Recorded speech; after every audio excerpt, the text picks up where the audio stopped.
Hello students, good morning. आप सभी का स्वागत है मेरे इस यूट्यूब चैनल पर।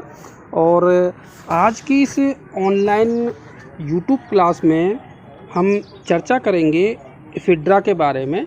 और यह हमारी इफिड्रा की पहली क्लास है जिसमें हम जानेंगे इसके बारे में सामान्य जानकारियाँ कुछ, और इसका क्लासिफिकेशन और कुछ छोटी मोटी बाह्य संरचना के बारे में हम अध्ययन यहाँ पर करेंगे। तो सबसे पहले तो इससे पहले जो वीडियो था उसमें हमने बताया था इसके ऑर्डर जो कि इफिड्रिलीज है उसके बारे में, कि उसके पादपों में क्या सामान्य लक्षण पाए जाते हैं। तो ऐसे में जो इफिड्रा है वो इसी ऑर्डर का मेंबर है जिसके बारे में हम आज यहाँ बात कर रहे हैं। तो सबसे पहले तो हम जानते हैं इसकी सिस्टमेटिक पोजीशन, अर्थात इसका वर्गीकरण क्या है। तो जैसा कि हम जानते हैं कि इफिड्रा जो है जिम्नोस्पर्म पादप है, तो ऐसे में इसका जो डिवीज़न है या प्रभाग जो है वो जिम्नोस्पर्म है।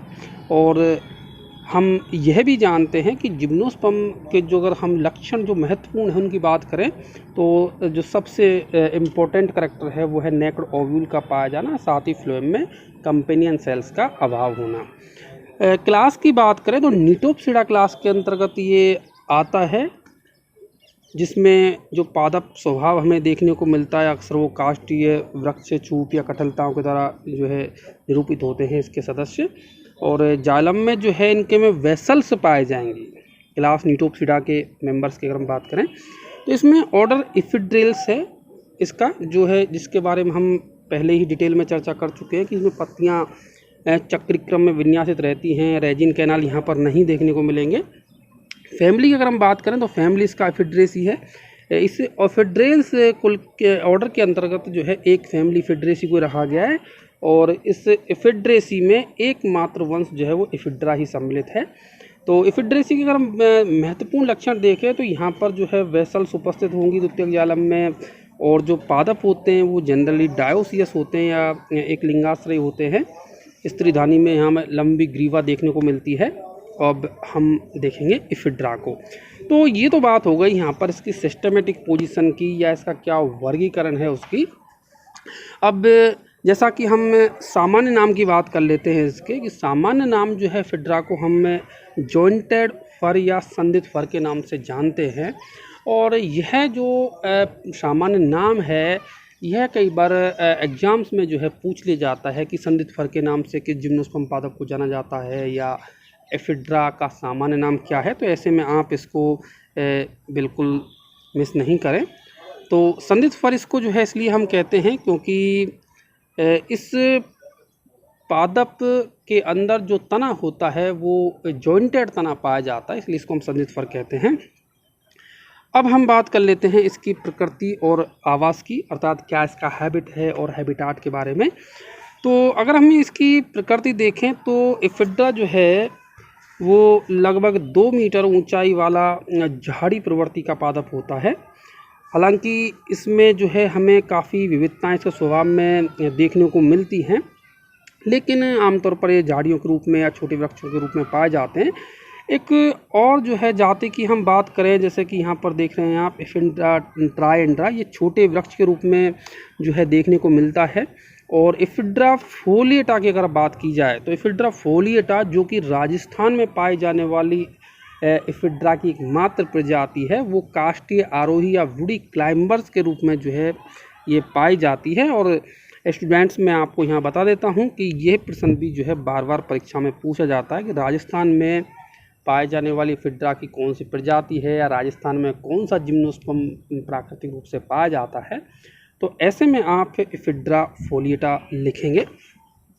तो ये जो इफिड्रा फोलिएटा है, जैसा कि आपको बताया, काष्ठ की आरोही पादप के रूप में पाया जाता है, और ये जो है सहारा लेकर के इसकी लंबाई काफ़ी हो जाती है, तो उसे लेकर के कई बार ज़्यादा जो है लंबाई हो जाता है।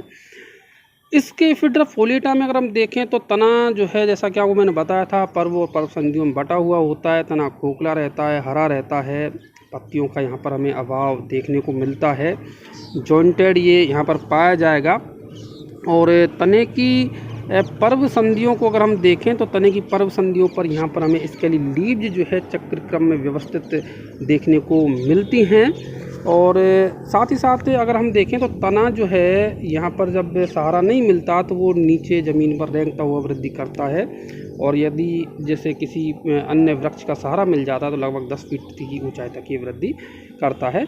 अन्य प्रजातियां भी हमें जो है देखने को मिलती हैं इसकी। एफिड्रा जिरार्डियाना की बात करें तो वो भी बहुवर्षीय शाक के रूप में जो है पाई जाती है, हालांकि इसकी प्रजाति अगर हम मोटे तौर पर देखें तो विश्व में लगभग 40 प्रजातियां जो है वो एफिड्रा की पाई जाती हैं। हालांकि आपको कुछ बुक में 42 प्रजातियां तक देखने को मिलेंगी, तो लगभग 40 से 42 प्रजातियां एफिड्रा की देखने को मिलती हैं, जो कि विश्व के अलग अलग हिस्सों में जैसे कि उत्तर व दक्षिणी अमेरिका, एशिया, पश्चिम और केंद्रीय भागों में एशिया के में, साथ ही साथ जो भूमध्य सागरीय क्षेत्र उसमें हमें देखने को मिलती हैं। और भारत के संदर्भ में अगर हम बात करें तो भारत में इसकी हमें निम्न जो है 6 जातियाँ आपको देखने को मिलेंगी। ये भी आपको ध्यान रखना है कि कौन सी 6 जातियाँ भारत में इसकी पाई जाती हैं। इसमें से पहली और बहुत ही महत्वपूर्ण जो जाति है वो है एफिड्रा फोलिएटा, जिसकी चर्चा मैंने अभी आपसे थोड़ी देर पहले की थी।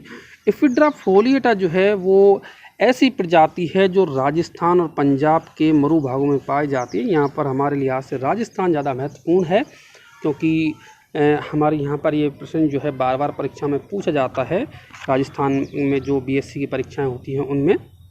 तो एफिड्रा फोलिएटा जो है वो पंजाब और राजस्थान के मरु भागों में जो है पाया जाता है प्राकृतिक रूप से। दूसरी अगर हम प्रजाति की बात करें तो वो है एफिड्रा जिरार्डियाना। एफिड्रा जिरार्डियाना जो है कश्मीर से लेकर के सिक्किम तक जो हिमालय का क्षेत्र है उसमें ये हमें जिरार्डियाना देखने को मिलता है। तीसरी स्पीसीज जो है हमारी है वो है नेब्रोडेंसिस। नेब्रोडेंसिस जो है वो कश्मीर में पाई जाती है। इसके अतिरिक्त एफिड्रा इंटरमीडिया जो है हिमाचल प्रदेश, पंजाब, कश्मीर, इन सभी क्षेत्रों में जो है विशेषकर कहें कि उत्तर जो भारत क्षेत्र है उसमें हमें देखने को मिलती है। नेक्स्ट हम देखें तो एफिड्रा सेक्सिटिलिस, ये प्रजाति जो है वो सिक्किम और उसका जो आसपास का क्षेत्र है तिब्बत उसमें देखने को मिलती है। और एफिड्रा रेग्जिलियाना ये लद्दाख क्षेत्र में जो है पाई जाती है।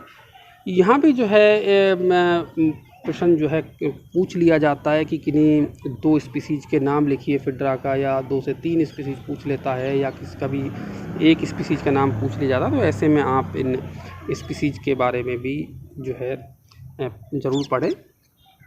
अब हम बात करेंगे एफिड्रा के बारे में एक्सटर्नल मॉर्फोलॉजी की, या इसकी बाह्य संरचना की, बाह्य आकारिकी की। तो एफिड्रा के पादप की जैसे कि हम बात कर रहे हैं, तो हम जैसा कि पहले भी जिम्नोस्पर्म पादपों में देख चुके हैं कि जिम्नोस्पर्म पादप में जो मुख्य पादप काय होता है वो स्पोरोफाइट या बीजाणुविद्ध अवस्था में रहता है, और जो कि बटा हुआ होता है स्पष्ट रूप से जड़ तना पत्ती में। तो यहाँ भी जो एफिड्रा का स्पोरोफाइट होता है वो जड़ तना पत्ती में विभेदित होता है। सुविकसित जो है यहाँ पर जड़ तना पत्ती हमें देखने को मिलते हैं। तो इसमें भी जैसा कि आपको मैंने पहले ही बता दिया कि एफिड्रा जो है स्वभाव से मैं को बताया कि ये सर्ब्स के रूप में पाया जाता है। और यहाँ पर हम बारी बारी से चर्चा करेंगे इसके प्रत्येक पार्ट की। सबसे पहले हम रूट की बात करें तो रूट या जड़ की बात करें तो एफिड्रा में जो है सामान्य तौर पर टैप रूट सिस्टम या मूसला जड़ तंत्र जो है हमें देखने को मिलता है। हालांकि यहाँ पर जड़ों में माइकोराइजा के समान कोई सहजीवी गठबंधन हमें देखने को नहीं मिलेगा। और चूँकि यह जो एफिड्रा की जातियाँ हैं वो अधिकतर जीरोफिटिक आवासों में पाई जाती हैं, इसलिए जो मूसला जड़ तंत्र है वो काफ़ी गहराई तक जाता है, अर्थात काफ़ी लंबी जो है गहरी नीचे जड़ जो है इसमें पाई जाती हैं। और जड़ के अंतिम सिरे पर हम देखें तो सुस्पष्ट जो है हमें रूट कैप देखने को मिलेगी यहाँ पर। अब हम देखते हैं स्टेम के बारे में। तो स्टेम की अगर हम बात करें तो स्टेम जो है यहाँ पर हरा शाखित, साथ ही साथ जॉइंटेड कठोर स्टेम देखने को मिलता है, जो कि कई बार खोखला भी होता है। यह जो है स्पष्ट रूप से पर्व व पर्व संधियों में अर्थात नोड और इंटर नोड में डिवाइड रहता है। पर्व और पर्व संधियाँ पाए जाते हैं, इसीलिए आपको मैंने पहले बताया कि इसको हम जॉइंटेड फर भी कहते हैं। शाखाओं का निर्माण जो है, तने के ऊपर जो शाखाएं बनती हैं वो कक्षस्थ कलिका से उत्पन्न होती हैं। पत्ती के कक्ष से जो है ये शाखाएं निकलती हैं, और जो कि पर्व संधियों पर ये चक्रिक क्रम में या वॉर्ल रूप में जो है ये लगती हैं शाखाएं। पर्व संधियों के आधारी भाग में इंटरकैलरी मेरिस्टेम या जिसको हम अंतर्वेशी विभज्यता की क्षेत्र कहते हैं वो पाया जाता है, जिससे कि ये एक विलगन परत का भी निर्माण करता है और जिससे कि आपकी जो पत्तियां हैं वो झड़ जाती हैं निश्चित समय पर। और यहाँ पर जो स्तंभ होता है वो चूँकि हरा होता है और यहाँ पर पत्तियाँ जो होती हैं वो बहुत ही सूक्ष्म और सल्कीपर्ण होती हैं, तो ऐसे में इस तने के द्वारा ही प्रकाश संश्लेषण का कार्य किया जाता है। तो यहाँ पर जो तना होगा वो पर्णाव स्तंभ की भांति कार्य करता है, या हम कह सकते हैं कि फिल्लोक्लेड के समान यहाँ पर निरूपित होता है ये है। और शुष्क मौसम में जो पत्तियां हैं, जैसा कि अभी आपको बताया कि इस इंटरकैलरी मेरिस्टेम के कारण जो विलगन क्षेत्र बनता है उसके कारण ये शुष्क मौसम में पत्तियां गिर जाती हैं।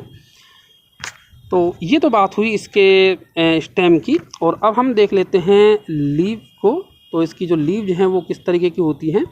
यहाँ पर हमने जो है एक इंटरनेट से जो है इसका चित्र भी लिया हुआ, जिसमें आप देख सकते हैं कि किस तरीके से यहाँ पर हमें तना जो है नोड और इंटर नोड में डिवाइड होता हुआ दिख रहा है। ये जो क्षेत्र होते हैं इनको हम नोड कहते हैं या पर्व संधि कहा जाता है इसको, ये पर्व संधि है। और ये जो बीच वाला भाग होता है इसको हम इंटर नोड या पर्व कहते हैं। पर्व काफ़ी लंबे होते हैं और इन पर आप देख सकते हैं कि यहाँ पर हमें स्केली लीव्स भी जो है दिखाई देती हैं, जो कि पर्व संधि पर स्थित होती हैं। तो कुछ इस तरीके का पादप होता है एफिड्रा।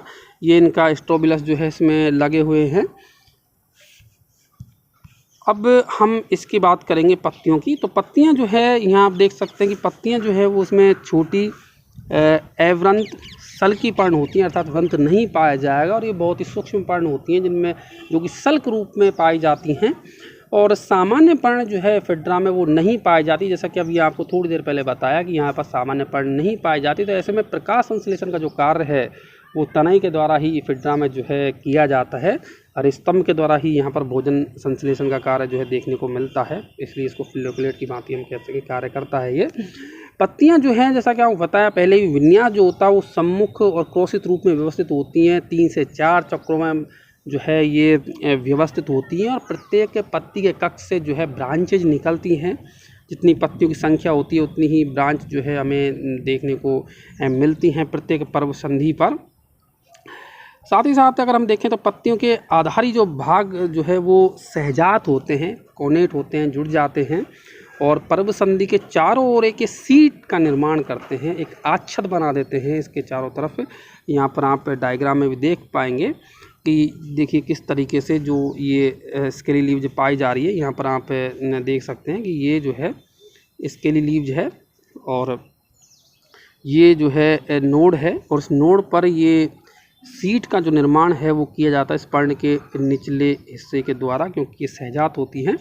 और ये जो है इस तरीके का जो है पादप हमें स्पोरोफाइट देखने को मिलता है। ये आपको जैसा कि बताया नोड है, ये बीच वाला पार्ट इंटर नोड कहलाता है, पर्व कहते हैं। ये स्केली लीव्स जिस तरीके से वॉल्ड क्रम में लगी रहती हैं और इन स्केली लीव्स के कक्ष से ही जो है कक्षस्थ कलिका के द्वारा शाखाएं निकलती हैं और प्रत्येक पर्ण में जो है हमें यहाँ देखने को मिलती हैं 2 अशाखित व समांतर सराएँ जो हैं वो पाई जाती हैं।